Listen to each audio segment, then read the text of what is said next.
I'm Robert Green, founder of diyelectriccar.com. Today we're in Sterling, Illinois with Craig Dusing. Is that correct? Yes, sir. And Craig has taken a Chevy S-10 pickup and converted it into a fully electric vehicle. Craig, could you tell us a little bit about the truck here? You bet. This is a 1997 Chevrolet S-10 pickup truck. I converted it over the winter to full electric. It's got 18 8-volt Trojan golf cart batteries in it for a 144-volt system. And it's got a 9-inch series wound motor with a DC controller system. The vehicle range runs about 35 miles on the highway, maybe a little bit more than that if you're driving around town. The vehicle weighs about 4,000 pounds with the extra batteries and components in it. It was 3,100 pounds stock before I took it apart. And it's a good driver. Performance is very similar to the gasoline engine. It's a peppy truck, and it does great for a daily driver. So those are the basics. Okay. I know a lot of people have concerns about electric vehicle range. Do you find this to be a limiting factor at all? Well, for the purpose that I use the vehicle for, and for the daily around town drives of 15 to 20 miles, this truck has worked perfectly. Actually, in my small town, I drive 5 to 10 miles a day, and I can drive 2 or 3 days between charges. Typically I'll charge it every night, but it's absolutely not required as far as the range. My other use of the truck is I'll drive 15 miles each way between Sterling and Milledgeville, and again 60 mile an hour in traffic on the road. 35 miles is about the range in that use. My maximum range on the vehicle, since I converted it, I have driven it 48 miles on one charge, but it was pushing that to the limit, so I don't typically drive it that way. Okay. So do you actually drive this to and from work every day? I do. It's scheduled to be changed up a little bit here. We're going to make some adjustments to it, but from the 12th of April up until last week, I've driven it every single day. You said it performs well, but I mean, can you take it on the highway? Oh, absolutely. You can? Absolutely. I drive in traffic every day. Electric conversion with the DC motor is very peppy at startup, from the standing start up to the 30, 40, 50 mile range. It's as powerful or as good performance as the gasoline engine was.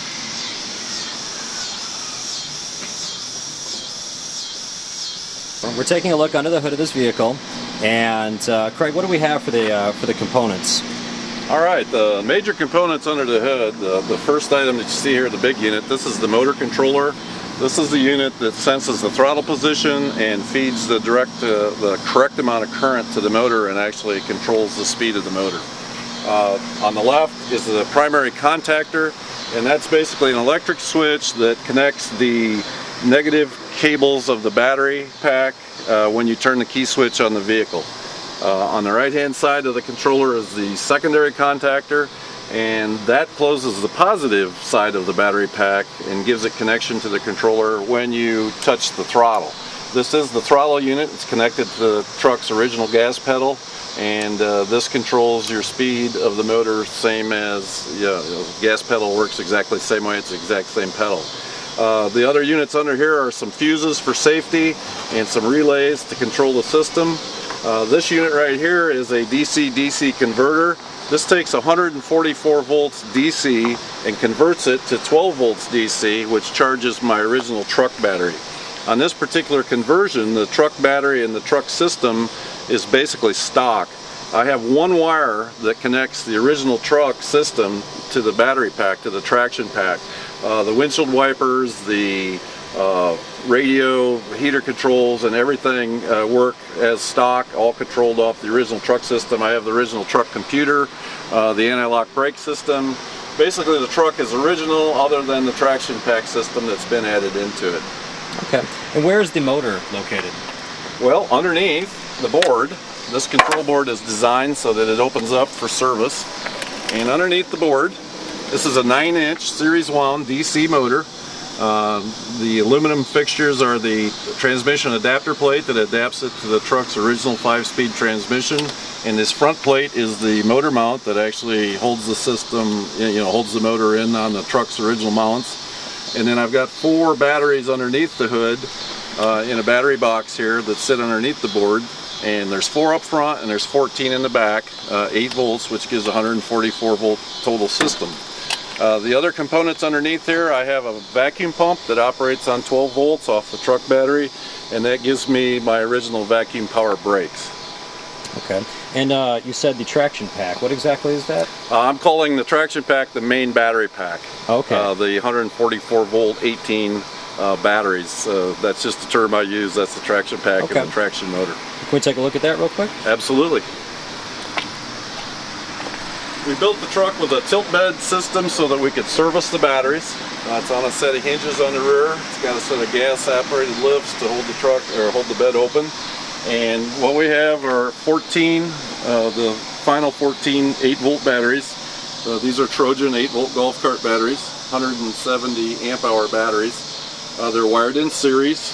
We've got battery protective covers over the terminals, and basically the battery is daisy chained from one to another through the system to create the 144 volts. And it looks like to hold the batteries in, you had to do some metal work here.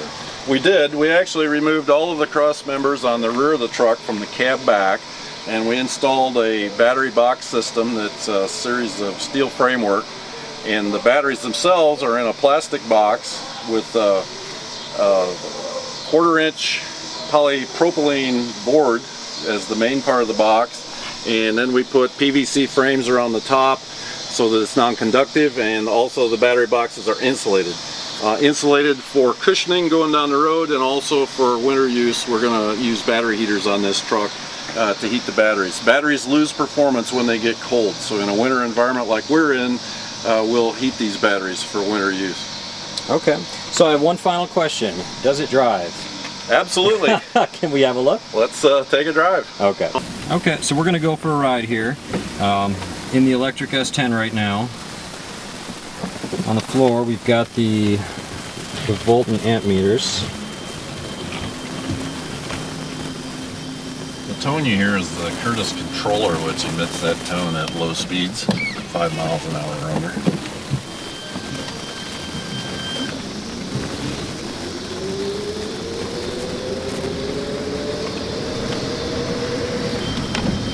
Now I can feel the car actually does have a good pickup.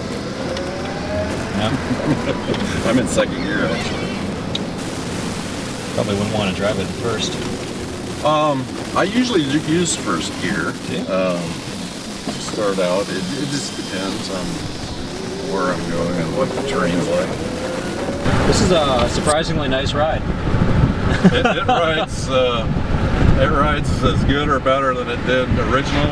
The battery pack has lowered the center of gravity. It's some 900 pounds heavier than the stock vehicle, but this is a pickup truck. So with the coilover shock absorbers we added, and trying to balance the battery pack, it rides very well.